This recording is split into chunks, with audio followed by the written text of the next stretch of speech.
آپ فرماتے ہیں میری طبیعت نہیں مانتی کہ کسی مومن کا ہاتھ میرے ہاتھ کے نیچے آئے. یہ سارے ہاتھ شانوں والے ہیں، لہذا میں ہاتھ سے پکڑاتا ہی نہیں. میں کسی کی نظر کیوں جھکاؤں؟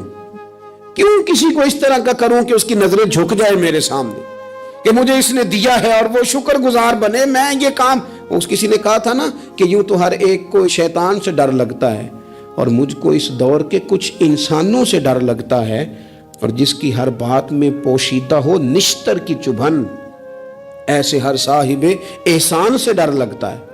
اس نے احسان کر کے پھر نشتر چبھونے، اس سے ڈر آتا ہے. فرمایا میں نہیں چاہتا. اتنی بڑی سوچیں جب لوگوں کی ہوتی ہیں تو پھر میرے بھائی انداز اور ہوتے ہیں. کچھ لوگ ایسے ہوتے ہیں کہ وہ پہلے قوم کا درد رکھتے ہیں، لیکن پھر جب انہیں دولت مل جاتی ہے، کوئی عہدہ مل جاتا ہے، پھر اس طرح کے نہیں رہتے. بعض لوگ پہلے نیک ہوتے ہیں، بڑے پرہیزگار ہوتے ہیں، غریبوں کا درد رکھتے ہیں، ان کی سوچیں سلجھ، پھر ان کو عہدہ مل جاتا ہے، پھر آہستہ آہستہ وہ کہنے لگ جاتے ہیں سارا ٹھیک ہے جی، کدھر ہے مہنگائی؟ کچھ بھی نہیں. بندہ جب تک کرائے کی گاڑی میں سفر کرتا ہے تب تک تو وہ کہہ رہا ہوتا ہے کہ کتنا کرایہ بڑھا دیا آپ نے، 5 روپے